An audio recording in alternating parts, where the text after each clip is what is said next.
Hello there guys and welcome back to the channel. So today I have super special mega awesome rank 4 gameplay showcase, which is the rank 4 6-star Joe Fixit. Now ever since Joe got buffed, I have been absolutely loving him. I took mine to rank 3 pretty much immediately. Before we get any further though, I must remind you guys that I am currently conducting a Quicksilver giveaway. We're gonna be announcing the results live on Tuesday when Quicksilver early access bundles are set to appear, and I will leave the link to the relevant video and the rules and everything else in the video description and pinned comment. Do not miss your chance to get yourself a free 5-star Quicksilver on my behest. And yeah, let's get to the gameplay showcase. So here we are, and this is going to be Alliance War boss fight against Mojo. So we have rank 4 Joe, Mystic Dispersion, Tactics still active here, and obviously the rest of the boss nodes. So you can see that he has, you know, some moderate level boosts there, as appropriate these days in war. Getting your hands on like the 20% attack boost these days is so hard. 30% champion boosts, they're somewhat easily accessible now with the change to the, you know, event quest completion offers for 1000 units and so on and so forth. But the 20% attack boosts and 25% health boost, those are definitely quite hard to come by. So whenever I'm doing war, it always is max champion boost and like medium attack and medium health boost to that. But if you do not know how Joe operates, it's basically all to do with how he finishes his combos or what actions he does, and then what kind of cards he gets. You can see those icons behind Joe's health bar. The diamonds basically improve your block penetration, and they activate whenever you parry. If you finish a combo with medium, you get the spades. They increase your critical damage and attack rating. Hearts give you healing basically, and clubs give you combat power rate. Every time you throw a special attack, all of those cards are reset, and you get all 4 equal of basically the same stack. And for instance, right now, when you have all of the spades there, you're doing a very good amount of damage. You can see that he had like 17 bleeds stacked up, and whenever it rolls on 7s, obviously then that's the dream. Then you get basically everything going for you. He has 23 bleeds going here against the Mojo, and we can see Mojo absolutely melt. So now he does, well, I'm wondering, does he need to bait out that? I don't think I would try to bait out that special. Yeah, exactly. And yeah, that Mojo was made into a little biznatch. Right, let's get to the next fight, and this I think is also a boss fight, or if it isn't a boss fight, it's in any case a very massive stacked Sasquatch right here. And one of the coolest things I absolutely love about John, that he's also very good for battlegrounds for multiple reasons. Due to his poison immunity science class, he's very suitable of dealing with a ton of mystic champions. He's also a good eye-bomb counter, and his access to, you know, seemingly endless stacks of bleed, access to regeneration to top up your health before finishing off the fight.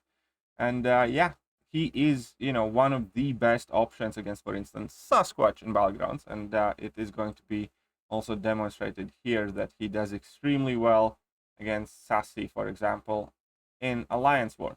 Now, Petrify also helps you deal with the healing, without doubt. And now he is trying to wait out the Wrath of Tanorak, which he does successfully. Again, he has a couple of spades, hearts there. And ideally, you do want to get, you know, all of the same stack before throwing special attack, because that lets you get a Petrify debuff. So the debuffs you place automatically on special attacks as well depend on how many of the same stack cards you have. So if you have all four the same, like all 4 diamonds or all 4 spades, then you can get to place Petrify, and that Petrify is quite potent. If you have 3, then I believe it's weakness, and if you have 2, then it is disorient. So Joe has very reliable and controllable access to disorient, weakness, and Petrify, which is quite awesome. And then obviously level 1 places a ton of bleeds, level 2 stuns opponents for quite a while, and that is more or less how Joe functions. And for a science champion, I love the fact that there are so many different ways how you can adapt with using that guy. And as I am blubbering away here, we can see that Sasquatch is basically entering in the last third of his health. Now that he has successfully baited out at level 2, he once again goes for a special attack, drops in 5 bleeds here from that special one, which basically completely mitigates the healing that Sassy is getting, or close to it. Another level 2 bait. Easy dub there. Finish with spades. Place another disorient. 18 bleeds, putting in work. It's quite neat there. And that Sassy is just trickling away. Now he had all hearts, so it means he got some nice healing there. And as well as we saw before, whenever you do get all stacks of 7 after a special attack, then you get all of the effects combined, and then Joe basically enters his turbo mode. Right, let's check out what else do we have here with the Joe. So this is going to be a Labyrinth of Legends fight. I probably should have started here, but these clips do not have individual names on them, so they are about as much of a surprise to you guys as they are to me. But let's see what Joe does here in this fight. So he has diamond. I typically do not start my fights with like full combos. I like to drop like shortened combos, medium light mediums, then tap in a block. And the ideal way I like to start Joe Fixit fights personally are with parry medium heavy, because then you immediately activate 3 of the cards, and then whatever you get later you can kind of adjust and control better. But that's kind of like the quickest start for Joe Fixit, in my opinion. Now he goes for level 2. There is no crit, unfortunately. And he also whips a heavy attack. Not a big deal. Come on, let's see. So he's at 65% as well, because Joe Fixit can regenerate massive amounts of health throughout the fight based on the amount of damage that he deals. So now again, he got all the hearts, so he's dropping some heavy attacks, improving his combat power rate. So he has 50% improved combat power rate. He has some regen ability, increased crit rating. All of those bonus effects obviously add up quite nicely, but you kind of get the best of it when you get all of the applicable effects there. Here again, he goes for heavies. Probably gonna go for level 1 here. Yes, with 3 cards active. With a pair active, there he gets 20 bleeds. And here he gets diamonds. As soon as you get diamonds, you can see 1 combo and your health is basically full. Those 20 bleeds in the background are doing a ton of damage. This should do quite a lot of damage. 60k, level 2 crit, few heavies, still stunned, go for level 1, and that's going to be definite overkill right there. So that poor Rhino didn't stand much of a chance right there. Let's see. This is a CMM fight. It starts from Joe Fixit being at, what, 10% health. So let's see where it carries on from here. He drops a level 3. Okay, fine. Not bad at all. Now, unfortunately, you get diamonds. Diamonds is kind of like the worst thing to get, because offensively, you don't really care about your block penetration. So whenever I throw a special attack and it lands on diamond, I have a bit of that, like, that's the unluckiest thing you get after a special attack, because everything else works, extremely well offensively, getting a ton of regeneration, awesome, getting a ton of combat power rate, great, getting a ton of crit damage and attack rating, also amazing. Block penetration, not so much. But now Joe is putting in quite solid amount of work, so he's all the way back up to like, what, 58% there, I believe. And obviously simultaneously that CMM is going down relatively quickly, even though you can see that in this fight he puts in the focus on healing up as much as possible, basically. He's going to go for a full combo here, some nice crits there. The more damage you do, the faster and the more you heal. And here we go. Some couple of heavies. He got the trip 7s. Goes for level 2, 50k crit. Again, couple of heavies to improve combat power rate. And another level 2. Look at amount of debuffs as well. There's 2 petrifies, 4 disorients. And that level, he's going to drop level 1 again. That's going to be complete overkill here. And when Joe Train gets rolling, it is quite crazy. I know always people ask, and yes, Joe Fixit does need to be awakened. Unawakened, Joe Fixit loses a significant portion of his abilities. And this is another Mojo fight here. Mojo backup recovery power snack. So this is the middle node that is quite annoying. Power snack is always obviously frustrating. Backup recovery can screw you up quite well also. So let's see how Joe Fixit handles this. So how is he going to start? He starts with a 4-hit combo, finishing with medium in block. Again, sweet. He got all the 4 cards active here. Man, oh, okay, fair enough. Here that Mojo has Liquid Courage Double Edge active. So in this case, you know, that Mojo is kind of helping to melt himself. That's why I was wondering where did the health bar go of that Mojo, but okay. Here we did have Liquid Courage Double Edge to kind of assist slightly bit. Now we have another Sasquatch fight, and this is actually quite interesting placement that should work quite well for Sasquatch in my opinion. He's going to boost up slightly. Are Liquid Courage Double Edge involved? We'll see in a second. So that is only a rank 2 Sasquatch though. It's definitely worth pointing out that wasn't a rank 3 Sassy, hence the PI seemed somewhat low for this war. But this node has active Spite, obviously, since Joe was Defiance attacker, I believe. He does not need to worry about. Only thing you need to worry about here is when you knock Sasquatch down, he is going to be gaining extra power whenever he touches your block. Basically, that's kind of like the only node. Obviously, the connection issues and errors there, as always. Man, this entire fight doesn't have much time left. Okay, so he goes for a full combo there. Again, no problem.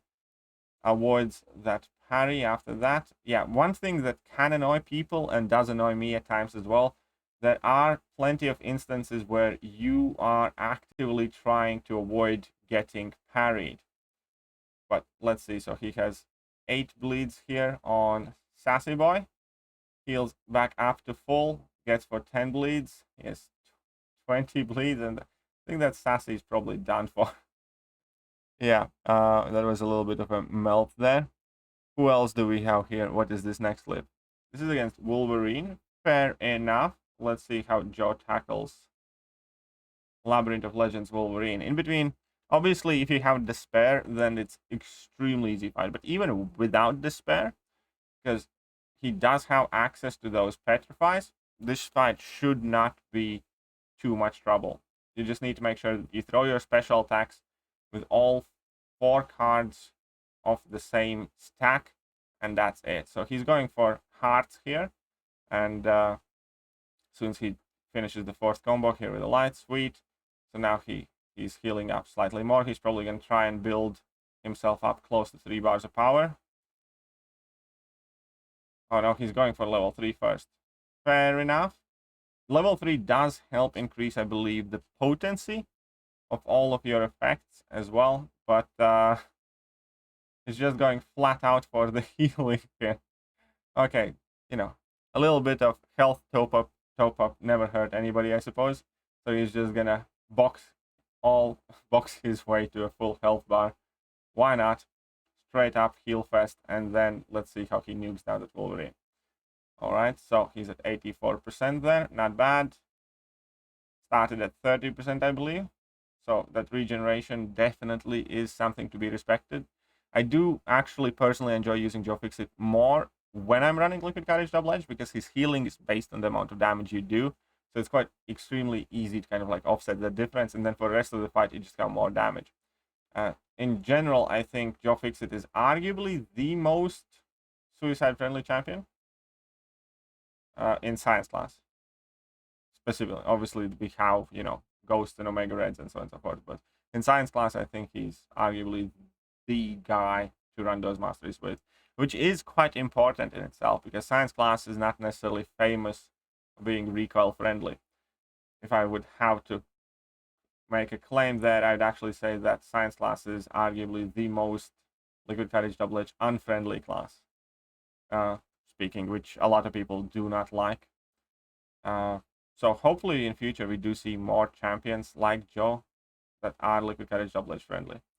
Come on, he's gonna be trying to go for level 1s now, no, or level 2s. Level 2s, here we go, we have some more. Petrifying Weakness, massive crit. So he goes for some heavies here, why not? So he only has 1 Petrify here, but he has 18 bleeds. And I wish I could see how many bleeds that Wolverine would get there. So that was very quick health reversal there. As soon as he was done healing, obviously the job was done there. Here I think is the moment he ends up taking his Joe Fixit. Yes, with the generic 3 to 4 rank up gem. Very sweet. And what is this clip right here? This is the longest one. Is this like Cav EQ? I do not necessarily immediately recognize the map, but the PI seems about appropriate for Cav EQ, I think. And this is also the final clip I have sent over with this rank 4 Joe. So definitely do not hesitate to hit that like button, subscribe button, all the other cool buttons if you do like these rank 4 champion showcases. But yeah, so he's starting to gain Furies here for whichever reasons. And at this point, America Chavez has 8 bleeds on, a disorient, a weakness, 17 bleeds now. That's just a very healthy drop of health bar. I don't know about you guys, but I always find something extremely satisfying whenever you see opponents' health bar just kind of leak out. It's as if, like, you know, you consider health bar like a container of liquid of sorts, and somebody just pokes some holes in it, and it just immediately empties out, like leaks out of it. That is, you know, what it reminds me when there's a ton of damage over time effects, just completely eradicating opponent's health. So here we're gonna see how he gets along with this cable. Obviously, against Cable, you do not necessarily want to bleed him, especially if you are not at a high level of power. So, he got a bit lucky there that the Cable cooperated. It could have gotten a bit dicey, but he gets smacked in the face a little bit. That's fine, though. He goes for level 2. And now, again, he does need to be careful to make sure that the Cable doesn't reach his 3 bars of power. It was very tight there. Is fair enough. So ideally, you probably want to get some petrifies on that Cable. So he got himself a stack of hearts to get some regen, double hearts, more regen, sweet, and here we go. Look at that. The Cable is going to be okay. Now he's going to get the degens, but doesn't matter because Cable is absolutely dead. Let's see what he does in the next fight. Grabbing that revive along the way. I don't know about you guys, but I pretty much never get revives in KVQ. Like, it's such a rarity for me to stumble upon a revive. It's like they're non-existent there. Okay, Spider-Gwen. This could be a bit tricky, obviously, with all their weights and everything. So, Disorient could help with that, though. So, if you play carefully around Gwen's abilities, but instead he opts for eating a heavy attack to the face, it's okay. It happens to the best of us. And now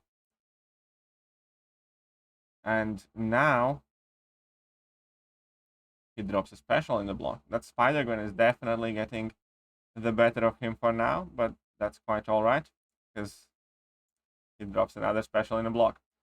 This is example of why Joe Fixit can be somewhat annoying at times, though, because you're always de-incentivized to parry with Joe, and if you do have to parry, it kind of limits your options on what you can do. And obviously against Spider-Gwen, if you parry, it's fine. It's, you know, easier time because you can just hit her while she's stunned or hit her block or something. But if you kind of opt in to go without stunning Spider-Gwen, well then, yeah, it can get tricky. So here, if it was me playing this fight specifically, I would just abandon trying to stack the exact cards that I want, and I would just parry her all the time and hit her only while she's stunned. And yeah, that would definitely mix up my stacks, but you know, better that than getting hit in the face with a special attack again there, Joe. Alright, so this was a slightly tricky fight here so far, but he does have the 10 Furies, and obviously 66k.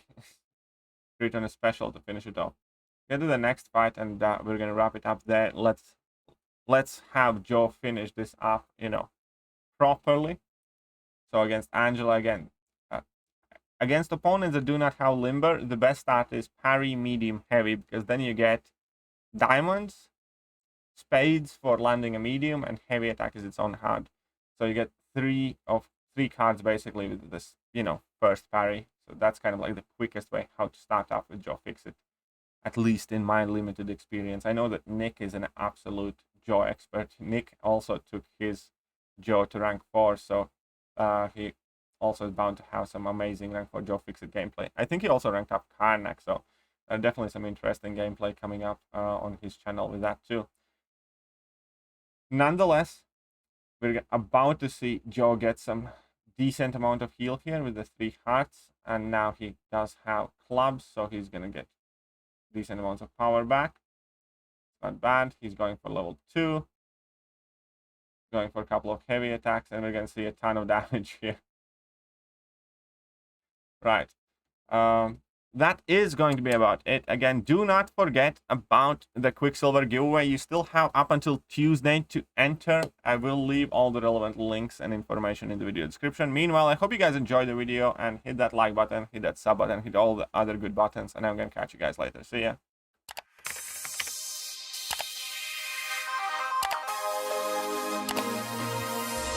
Hello there guys, and welcome back to the channel. So we have all the information about